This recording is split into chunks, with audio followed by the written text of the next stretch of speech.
Follow the money. That's what I always say. You always follow the money. Yeah. This is Follow the Money with Mitch Moss and Pauly Howard on VSiN. Here we go. It is Follow the Money on VSiN, the sports betting network. Mitch Moss, Pauly Howard with you live in downtown Vegas from the Circa Resort Casino. Very busy Monday program lined up today. A lot on the weekend that just took place in the National Football League. We'll spin it forward to Championship Sunday. National title game is tonight. We'll hit that several times. Nick Whalen on the program. NBA bets for today here on MLK Day. By the way, happy MLK Day. Chris Felica live in Miami. His Canes, big dogs tonight for the national title. Dr. Stephen Gephardt, longtime friend of the show, longtime sports bettor, and lifelong Hoosier will be on the show live from that stadium, and Warren Sharp a little bit later on as well. We will begin with the National Football League, Pauly. I have to admit, had the Bears big bet plus 4.5 in pocket yesterday. Never should have won that bet. And I'm not saying that because of the miraculous completion on fourth down by Caleb Williams that eventually forced overtime. I still don't know what Sean McVay was trying to do with the game plan overall. I can break down all the numbers here. The Rams should have won that game going away and never should have been in overtime. And they probably, eventually, the way it played out, should have lost, which is bonkers to me. Yeah, I thought they were going to do it again. What a play. An all-timer. The ball traveled 51 yards in the air to run backwards. It reminded me of Auburn and Alabama, where why is that single coverage? You know what they're going to do. And then he lost him. He's wide open and come back. Yeah. How does that happen? It's like when it was Milrow on 4th and 80, whatever it was, and the guy's got single coverage in the back of the end zone. But if there was ever a time to go for two, that was it. And I thought Ben Johnson was going to do it. And it's interesting that both teams that won the coin toss decided to kick off, and they both lost, even though they got stops. Well, so I also can't believe how many times, and he's been in numerous big games, that McVay says, you know what, I did a horrible job afterwards. And he said it again yesterday. Yeah, he did. Where it just, no one throws more than this guy, 3rd and 1. The bizarre play calling, and I just don't know if Stafford's still bothered with the finger. He had some bad moments, but the throw to Adams on the sideline, incredible. But if you get that kind of performance from your defense, if you're the Bears, you got to win that game. And the defense was so good, but as we've talked about all year, they were plus 22 in the turnover differential this year, number 1 in the league, number 1 in fewest turnovers and takeaways, yet they were minus 3. And they were minus 2 against the Packers. That's right. So all year they did this, play clean, take the ball away, make the other team make mistakes, and they were minus 5 in the playoffs. And they go home, and that was a tough one. I respect Ben Johnson's decision not to go for 2 because he talked about it after the game. And he said, I did not like our short yardage stuff throughout the game. Okay. He was not confident in it. So that's why he wanted to kick the extra point. And bizarre play calling, though, too, I would say. Okay. But that's a guy who has had the pulse of the game the entire time and a feel for it. He's like, it's not there tonight. Not working for us, so I'm going to take my chances by going to overtime instead. And again, the recipe to beating that team and to McVay's, thinking afterwards, like, I screwed that one up again. The game plan all week long should have been, we're going to give it. Where was Corum, by the way, in the game? Right. So because I had these props, right? And Williams, we just missed the plus 650. He had 24 yards rushing in the first half. He had 2 carries for 6 yards in the second quarter. How does this happen? It's again, all of the numbers indicated that the Bears are one of the weakest teams against stopping the run. And the Rams are elite with the offensive line, right? So 7 rushing attempts in the first half. Overall, 27 dropbacks. Stafford was sacked 4 times, 2 fumbles. After halftime, you had a few minutes there to think about it, right? They ran the ball 3 times in the third quarter. 7, 10 yards. Yep. And all these, what guys? Come on.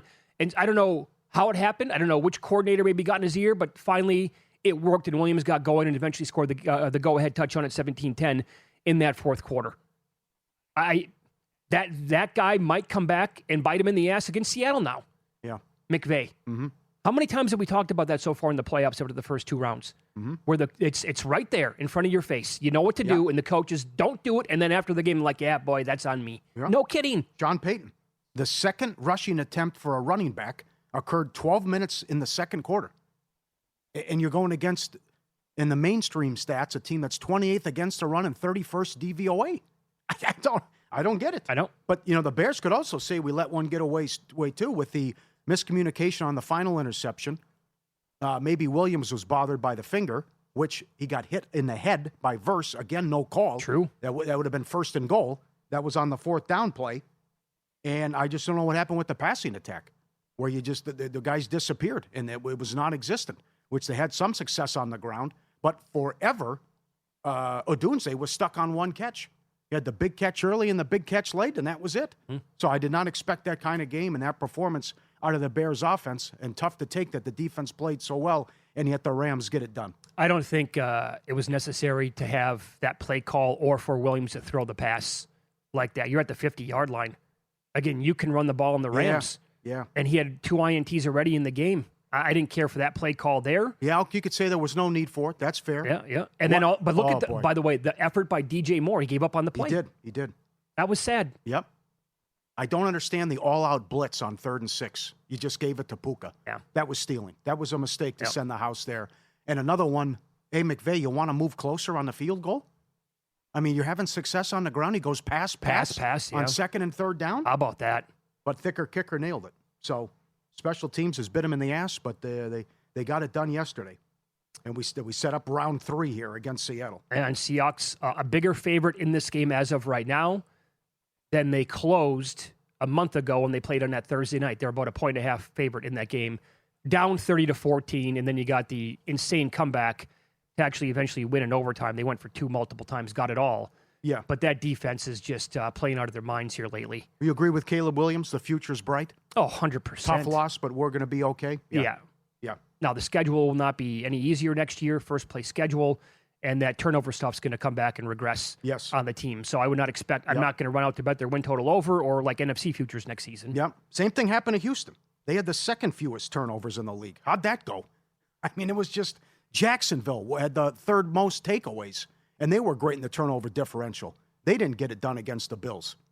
It was weird how this played out in the playoffs with the top teams in the turnover differential and not giving it away. Yeah. And the exact opposite happened in all these games. Yeah, and you know, when games are over with, bets aside, it's like you feel bad for a unit or one side of the football team, and they deserved a better fate. That would be the Houston Texans defense. Oh, they were so good yesterday. Oh, and I got to be honest, at this point, there's absolutely no way they can give C.J. Stroud an extension.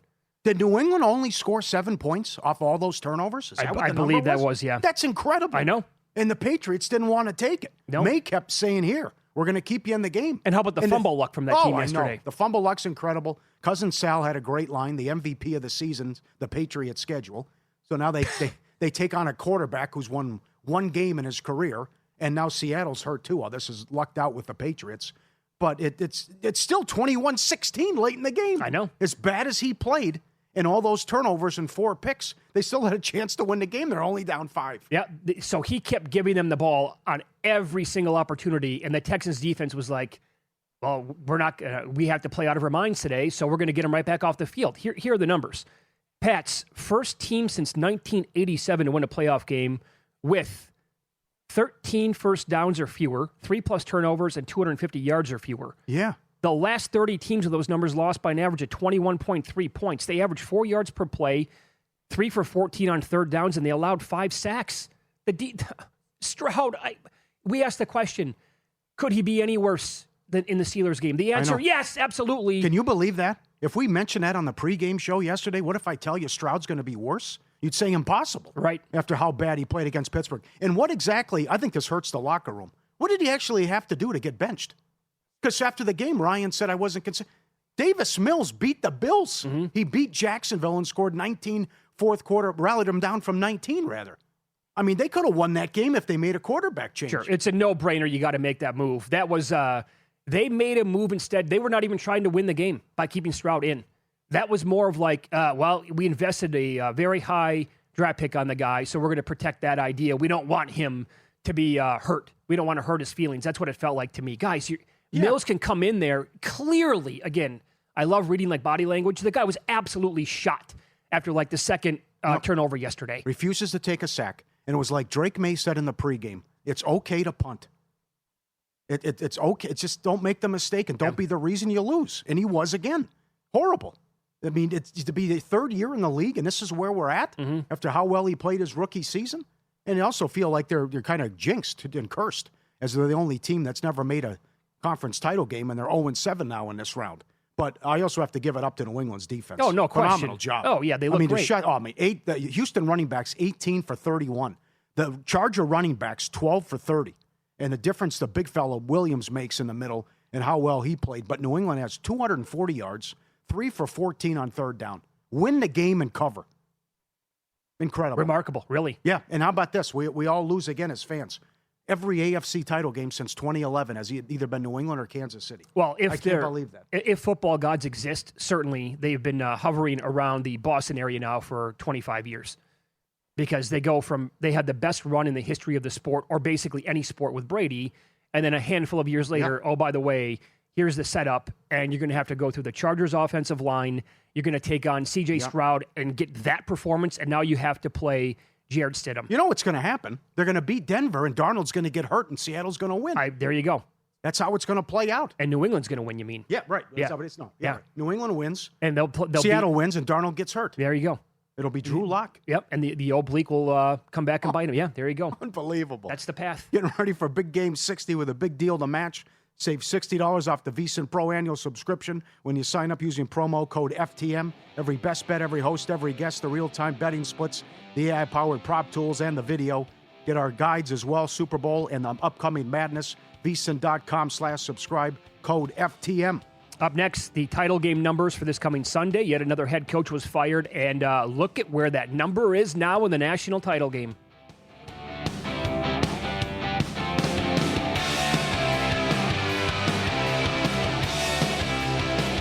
So you're listening to this podcast because you want an edge. But what if I told you you're only halfway there? You've got the mindset. Now it's time to get the toolkit to match. Here's the thing. Pro bettors spend thousands on data and tools, but what they don't want you to know is you can get the same edge for a fraction of the cost with VSiN Pro. With VSiN Pro, you get access to expert picks, public betting data, prop projections, powerful tools, analytics, and more. Tap the link in the description and see why thousands of bettors are already using VSiN Pro to cash more bets.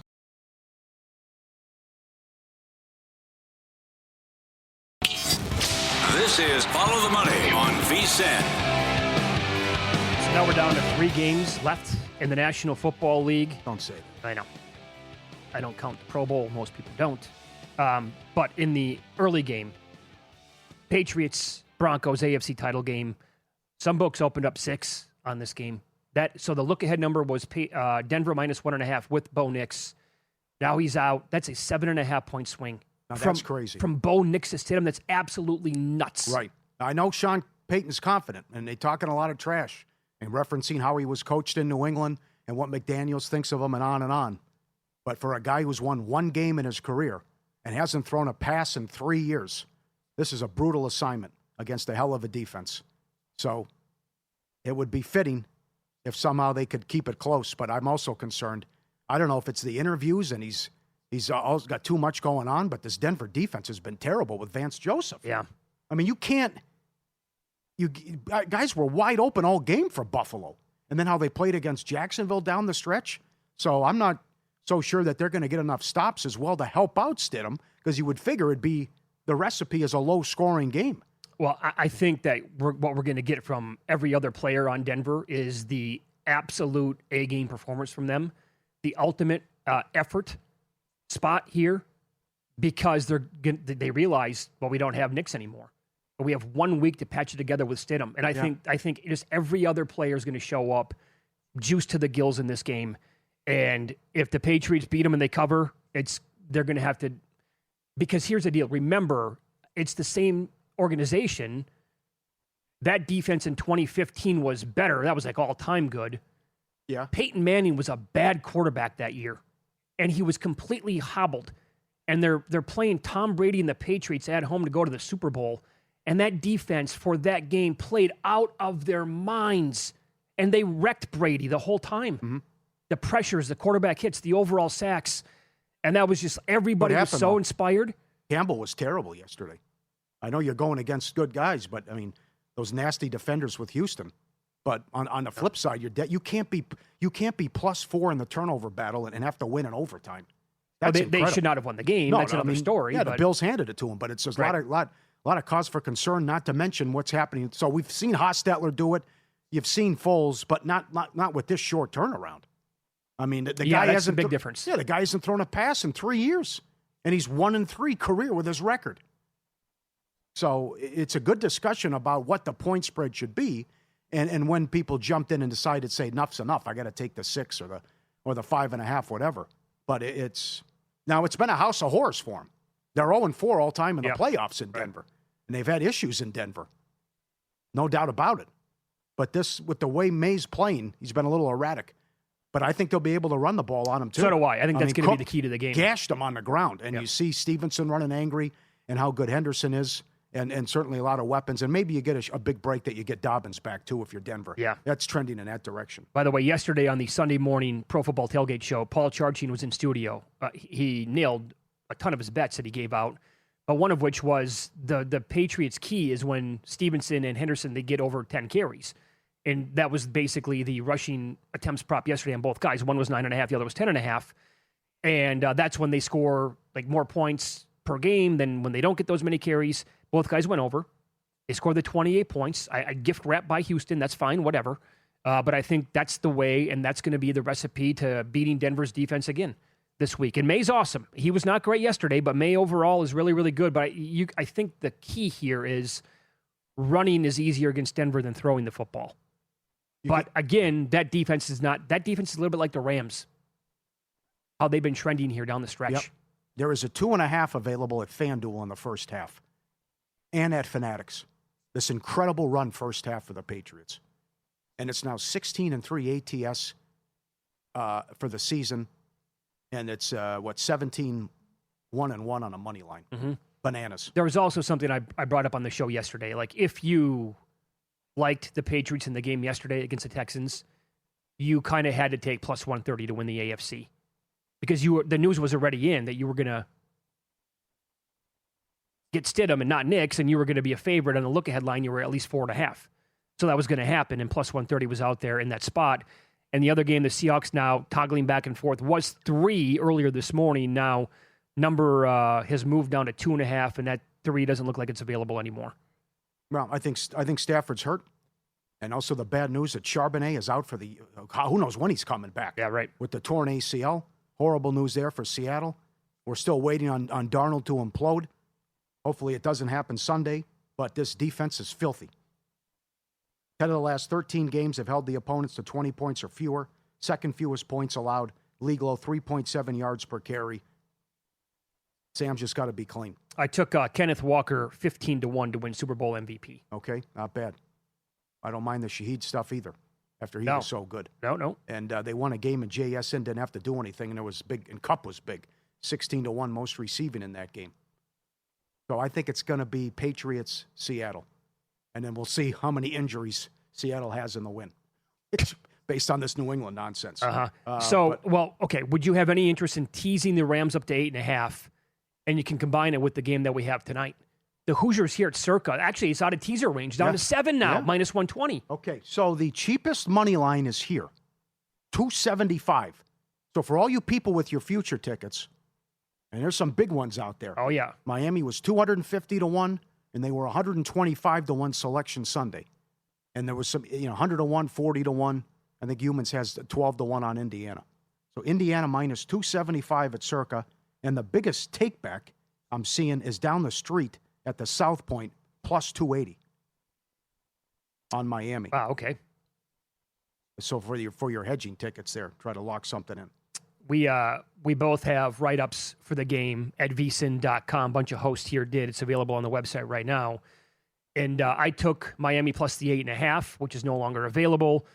And in my synopsis, Pauly, for the handicap and for the game is that, how long have we heard that Miami has as much talent as anybody in the country? Over and over and over again. Heard it repeatedly after they beat Ohio State. They took it to the Buckeyes, by the way, as bigger dogs than they are in this game. And maybe at one point of the season, Indiana would have been 8.5-point favorites at the time, again, when I made the write-up and when I made the bet. And that was when Miami had a couple of losses in October and Indiana was putting the screws at teams like Oregon and a couple of others in that stretch. They probably would have been 8.5 in that range. But that's it. That's the only window this entire year where they would have been that much. And the look-ahead number was like 5.5. So, look, this could be – they're an absolute train right now, and I don't really like to hop in front of trains very often. And it could be, I don't know, a three-score game at halftime, and I'm going to hate myself. But I took the 8.5. And you're on a couple of props in the game. I love Fletcher over rushing and Brown over rushing. Longest touchdown under 41.5 yards. And again, Miami knows, Cristobal knows, they have to run the ball, chew clock, shorten the game, and keep Mendoza on the sidelines. How about Fletcher attempts over as well? Yep. 16.5. He's at 100 yards in 2 of the 3 playoff wins. He was awesome against A&M. And Brown came in. He had a touchdown in the Ole Miss game. And he had some big carries for him. He's sitting there like 24.5. Mm-hmm. I like him over, and I think it's going to be a lot of carries for these guys. And we'll see if they can slow these guys down and keep them off the sidelines. But there's some great stuff here we'll get to later with Felica. The trend is blowouts.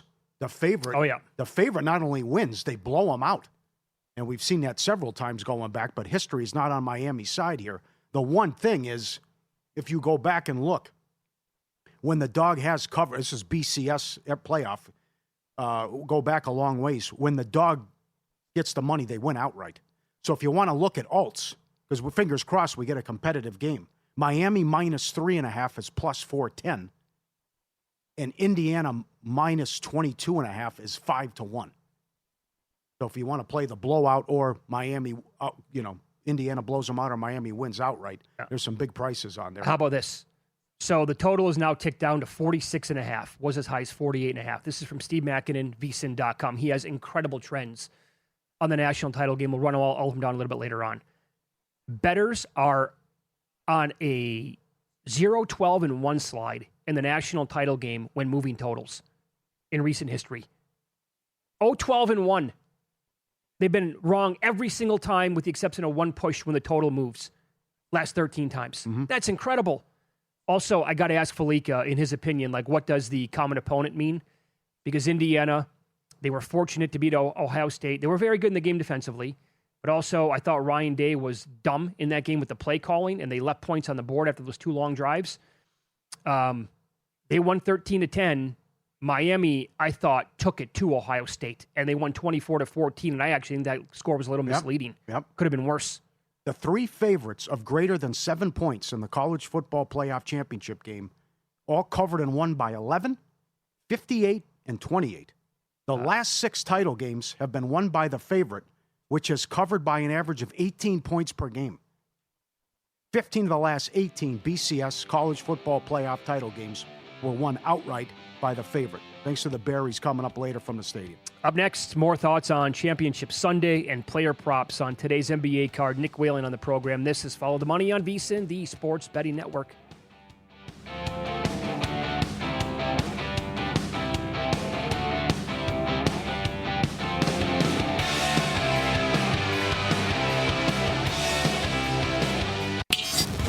This is Follow the Money on VSiN. Busy day as always today in the NBA. MLK Day. We'll get some thoughts and player props on that coming up here in a few minutes. And also early thoughts on Championship Sunday as we head out to the Progressive Guest Line. Nick Whalen joins the program now. He is with Rotowire. Nick, good afternoon. We talked about both these games for the first half hour of the show today, the AFC and the NFC title games. First of all, your initial reaction to the opening number at several books after, obviously, the Bo Nix injury and the Patriots won yesterday. Pats were 6 on the opener. It's now down between 4.5, 5, even a 5.5 number out there. But your initial thoughts on that game? Yeah, it's tough because obviously New England has, in some ways, dominated these first 2 matchups. But offensively, I think they've left a lot to be desired, right? Drake May has had 2 of his worst games of the season in terms of ball security. You get another really tough defense after facing 2 difficult defenses already. So I think Denver kind of knows what the script has to be. And to some degree, you never want to get into a higher scoring game if you're the Broncos, whether you have Bo Nix or not. I think that is now especially the case with Jared Stidham stepping in. I would be surprised if this ends up being a total walkover for New England. Maybe you could make the case that they are due to play a better offensive game and Drake May will have learned something from these first 2 postseason starts. But I think Sean Payton looks at this as a challenge. Hey, we got the AFC Championship game at home. I still have a chance to win this with a quarterback who's been in the building for 3 years. This isn't Max Brosmer starting this game for Denver. I think there will be a baseline level of competency for Jared Stidham. And you have to kind of go back to find other examples of situations like this. Everybody will mention Nick Foles, which I don't think we're getting that kind of run from Jarrett Stidham, but I remember the Caleb Haney game against the Green Bay Packers in, I think it was 2011 in the NFC Championship game. Now, Cutler started that game. He got hurt early in the second half. Haney came in and finished it out. And Green Bay, with peak Aaron Rodgers, only won that game by a touchdown. And Chicago was driving, with 2 minutes left to potentially tie it up. So too many concerns for me offensively for the New England Patriots to just assume that they're going to go into Mile High, playing on the road for the first time, and dominate that game. With that said, guys, Denver absolutely needs to find a way to run the ball. Houston was able to do nothing on the ground with Woody Marks yesterday, and Denver basically abandoned the run early on against Buffalo, which is very concerning against that Bills defense. Yep. That was a bad job by Peyton, and I don't know if they're going to be able to run the ball, even if you get Dobbins back, based on how nasty this defense has been against the run in the playoffs and when they're healthy. How about Sutton not getting a catch till late in the game? Look, as somebody who had Cortland Sutton on a lot of fantasy teams, this is just life when you're putting your faith in Bo Nix. I don't think the plan for Denver was to have Bo Nix throw the ball 46 times in this game. I'm with you on the play calling, especially with the way that Jacksonville was able to exploit that Bills defense on the ground. And we came out of that game saying the Jags didn't run it enough. For Denver, I know they didn't have the same level of success early on, but to completely go away from that when they had a 2-score lead, for a decent chunk of this game, I thought was very strange. Ended up working out for them, but man, there are not a lot of games where you turn it over 5 times and still have a chance to win in overtime. Yes. So also, the Buffalo defense was terrible this year, and they give up. Right. They score 30 points on the road and lose. So what do you do now if you're Buffalo? Would they fire McDermott? Who should they hire? Who would you hire? Well, the name to me who appeals most, and I wonder if he regrets already accepting the Atlanta Falcons job, is Kevin Stefanski. I have a ton of respect for what he's been able to do in Cleveland. Having 2 Coach of the Years, 2 double-digit win seasons with that roster, with that front office, with that group of quarterbacks. I think that would be kind of the archetype of coach that I'm looking for. We often do see teams kind of bounce back and forth when you do the defensive-focused hire in Sean McDermott. Oftentimes maybe you want an offensive guy coming in. I'm sure you guys have seen the Brian Daboll rumors in Buffalo. That would make sense. He was the offensive coordinator for their 2 best offensive seasons with Josh Allen. There's a level of familiarity there. It'd be a little odd given how things went in New York, but I am not somebody who thought Brian Daboll should have been on the hook for how things went for them this season. So if they ultimately do go in that direction when there's not a Ben Johnson, no doubt, got to hire that offensive guru type of candidate out there, I think Daboll is probably the most interesting hire, if nothing else. Do you want the 2.5 with the Rams in the NFC title game, the one that's later on in the afternoon/evening on Sunday, or do you want the home team here? Initially, guys, I'm on Seattle, and I don't feel great about it. I was telling our guy Dustin Sweetelson late last night, deep down, I still think the Rams are the best team. I've been clinging to that. They've made that a lot more difficult to back up over these last 5 or 6 weeks. But I still think the Rams' best game beats anyone else's best game. But I also think the chances of the Rams playing their best game on both ends, and if we're including special teams here, where I think Seattle has a distinct advantage, I think the chances of the Rams doing that are significantly less now than I would have said they were even a month ago. You have to be really concerned about how that defense and how the special teams units close the regular season. I know that defense ended up clamping down. They forced 3 huge turnovers on Caleb Williams. He still gave up over 400 yards to that Bears offense. I think Seattle comes into this game with a ton of confidence. They've mounted comebacks now against this Rams team twice, finished it off once, did not finish it off the other time. Not having Zach Charbonnet definitely matters, but they've been able to get that ground game going over the last month. That dates back to the end of the regular season. Just too many concerns about the Rams defense right now for me. I think the offense will ultimately be fine. I don't think the weather is going to be as much of a concern as it was this past week, but maybe you could count on Sam Darnold to give you those same turnovers as Caleb Williams, but if he's not, I think Seattle wins that game. All right. Follow the money here on VSiN, the Sports Betting Network. Nick Whalen, our guest, Rotowire. He's on the Progressive Guest Line. You can follow him on X. He's at Whalen, but use the number 1, not the letter L. NBA tonight. The Jazz have had a really difficult schedule this week, and the road trip concludes here this afternoon. In fact, the game's tipping off at 5 o'clock Eastern, 2 o'clock out here on the West Coast. So in like 25 minutes from right now, Spurs are laying 16.5. How did you attack this game?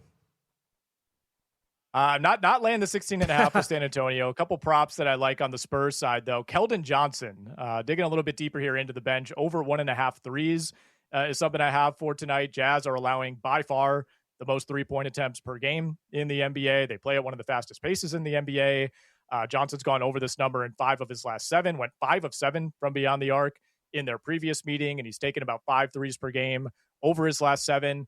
And then another bench guy for San Antonio. And this is kind of playing into the number here, assuming perhaps that the Spurs are leading by a large margin in the second half. I think we could see more Dylan Harper out there. So I like the over 14.5 points plus assists for him. Utah not only allowing the most threes, but allowing by far the most assists in the NBA, almost 32 per game over their last 10. And again, if you want to go back to that first Spurs Jazz matchup, Dylan Harper, his only double-digit assist game in the NBA this season came against Utah. Okay, very good. I love that. Looking for the sneaky bench guys who are going to get more time in a 16.5-point spread in the NBA. So you figure this could easily turn into a blowout. Are we still going to call? So the Heat play the Warriors tonight in San Francisco. Are we still going to consider these games revenge games for Jimmy Butler against Miami? I never really know what Jimmy Butler is thinking. Didn't even play in the first matchup against Miami, but the way you can exploit the Heat right now, to me, in the prop market is just with rebounds. They are a decent rebounding team when you look at the percentage numbers, but because they're playing so quickly, they are bottom 5 in terms of just total rebounds allowed because of that pace. Jimmy Butler's gone over his rebounds prop 5.5 in 4 straight games. So I think that's one that could continue tonight. And then one more that I'll give you guys, Tyrese Maxey over 28.5 points against the Pacers. That number might be up a little bit, grabbed it at 28.5 last night. I don't think Joel Embiid is going to play. I don't think Paul George is going to play. It's the front end of a back-to-back for Philly. Those guys have not played back-to-backs all season. Neither of them went through shoot-around, and Tyrese Maxey sees his usage rate jump up close to 33% with no Embiid and no PG on the court. Okay, so 28.5, you said was the number? That's the number I got last night. Okay. I can see where it's at now. Yeah, because probably a bit higher. You're exactly spot on. When those two guys don't play... 30.5. It's 30.5 now? I would also... 30.5 at DraftKings. Yeah. He's going to, based on his usage overall as well, he'll probably take 10, 12, 13, 14 threes maybe in this game. Like Grayson Allen territory, LaMelo Ball territory, plus money on over 3.5 if you can find that, I think. And also like the PRAs with him, right? Because he could have 8 assists in this game tonight, and he'll go over that 30 points as well. Yeah, I mean, Tyrese Maxey has been one of the most dependable players to play in the prop market. You get that. It's somewhere between 26.5 and 30.5 in terms of the points just about every night. You can kind of play the matchups as far as whether or not Embiid and PG are out there. And honestly, even when Embiid plays, we're still seeing Maxey, score in the high 20s just about every night. And he's one of those guys that if he has a down first half, it's never over. Like he can have 8 points in the first half and all of a sudden 24 in the second. I mean, he was just announced as an all-star starter for a reason. I think all the chaos that goes on with the Philadelphia 76ers because of Embiid, because of Paul George, it has been lost a little bit just how good Tyrese Maxey has been. I think there's a case to be made that he's been maybe the 4th or 5th best player in the league this season. Totally agree. I love his game. He gets better every single year. So we're on the same page there. Nick, thank you for the time. Best of luck tonight and this week. Appreciate it, guys. Thank you. Yep. There you go. Nick Whalen, Rotowire on the Progressive Guest Line. There's also a Malinsky special in a game today in the NHL starting in an hour and 20 minutes. Eric with an email. Check out the Sharks. They're as high as plus 160 on the road against the Panthers. Panthers off a long road trip. They had games on January 6th, 8th, 10th, 12th, 16th, and 17th. And so now that's 3 and 4 days, by the way, in 3 different cities. Sharks played January 15th in Washington and the 16th in Detroit. 2 full days of rest. And younger, faster team, long road trip, veteran, so plus 160 neighborhood. Let's do that hockey. It's getting good now. Connor McDavid, 12 straight overs at home, shots on goal. Thank you to Jonathan Davis. Win some, lose some. Coming up next, Pauly's going to recap a lot of the betting action from the weekend here on VSiN.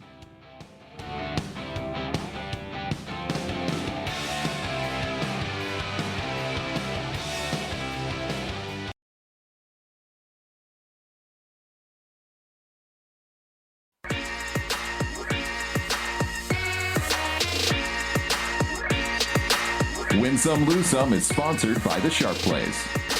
Were you a winner last night? Wow, winning. Or was it a rough one? Well, they can't all be winners, can they? Loser! You're a loser! Pauly Howard recaps the night in sports betting in Win Some, Lose Some. All right. Fantastic weekend. A lot of big tickets cashed as always. Phenomenal run. Let's start with the first game, Broncos and Bills. Overtime, 12-1. Denver in overtime, 17-1. Will the game go to overtime for the weekend, period? plus 450. Humphrey, anytime touchdown, 12-1. Mims, anytime, 8-1. Hardman, first touchdown of the game, 75-1 at Circa and 125-1 at other spots. Incredible. Would he play? Would he even get a catch? And he has the first touchdown, and a couple people had it. Yeah, well, it had to be him and not Samuel. Yeah, no kidding. I can't believe that. And they run the same play that they ran in Kansas City. And that cashes. He was on the practice squad late in the week. Yeah. But you knew that they were going to have to call him up because they were down to 3 guys overall. How about the drop by Keon Coleman, by the way? I know there was a flag on the play, but my God. Yeah.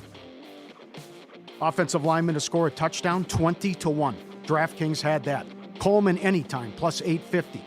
Mims, we'll get back to him in a second. Most receiving yards in the game, 50-1. That cashed. Field goal each quarter, plus 550. Each team to have a touchdown and a field goal each half, 14-1. Kincaid, most yards for a tight end on the weekend, plus 650. Cooks, 50 yards each half, plus 550. Seahawks, 49ers. A lot of controversy about how this was graded. I think it's a bunch of bunk that some books didn't pay out Shaheed anytime. First touchdown of the game, Shaheed 20-1. Anytime 4-1. Opening kickoff return for a touchdown, 100-1. Shaheed first score and Seattle special teams both should be paid out. Yeah, some books did not pay it Shaheed. They paid it Seattle defensive/special teams first touchdown score. And we know someone they didn't pay Shaheed. I mean, Shaheed had a touchdown. That's right. Anytime touchdown should be a winner. Walker, 3 touchdowns, 40-1. Cup most receiving, 16-1. Patriots, Texans. I love the NFL. It's sad it's going to be gone soon. That was a horrific, unwatchable game yesterday with all the turnovers.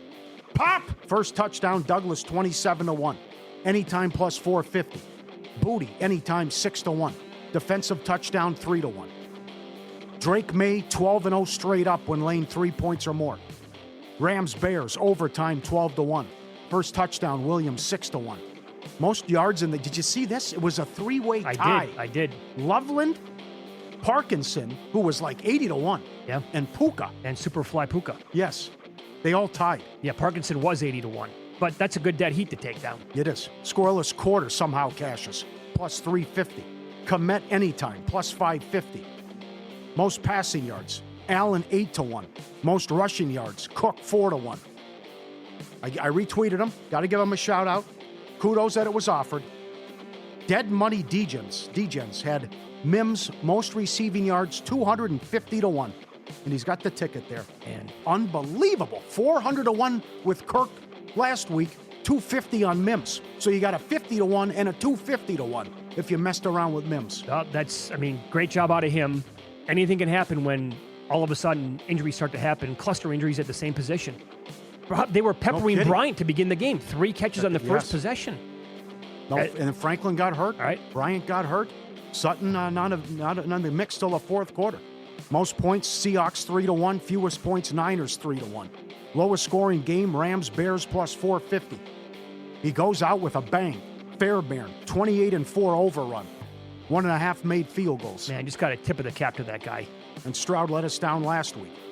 Sam Darnold, 14-0 in his career when laying 6 points or more. Premier League, Man U plus 270. Liverpool, Burnley draw plus 575. They had 31 shots. 1-1 final. West Ham plus 320. Arsenal, Nottingham Forest draw plus 290. Subscribe, be part of the team. vsin.com, our radio and podcast friends. You always want to see these tweets and videos. At Pauly Does Vegas on Instagram. Send them in. We'll put you on. This is in Bloomington already. They were lining up last night at 9 o'clock to get a spot at the pub as they're ready to try to go undefeated and win the championship. I don't know. It's not like it's Metallica at Spear or something. But I know. I can't. I mean, to get in line, it's 10 degrees. That's the other thing. Well, look at this line to get into a sports bar. You're used to it if you live there. And there's heavy drinking, obviously, in the Midwest during the winter months. So look at the line. All right, go get them. A lot of people taking shots at Indiana fans. So I think it's unfair. What?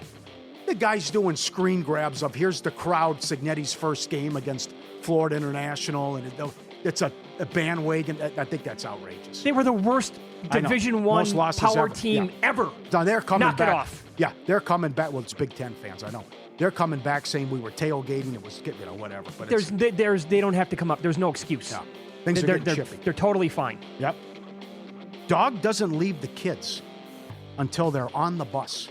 How good is this? Every morning he comes out, stands guard right by him. Is it a boxer? I can't tell.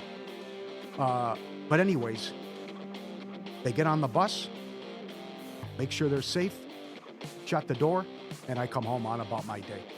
There he is. Turns around. Does it every single day. That's phenomenal. Good enough for me. That is They're great. safe. Here I come. Good for him. How about the dog playing the piano? Usually it's the beagle. This time it's the husky. And they like to talk and sing anyways. So he jumps right up there, playing a few notes. Hit me. Oh, that's great. Good job by the husky. Lose some. Teams off a wild card win as a dog, and they're a dog in the divisional round, 3-25 straight up that went. They were 0-3 this week. That's incredible. Wow, okay. How is this now?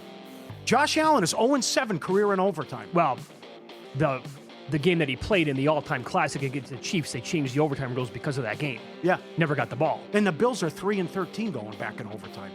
How is that guy 0-7 in overtime? Gotta say, weird timing with McDermott firing. Josh Allen was far from great in that game.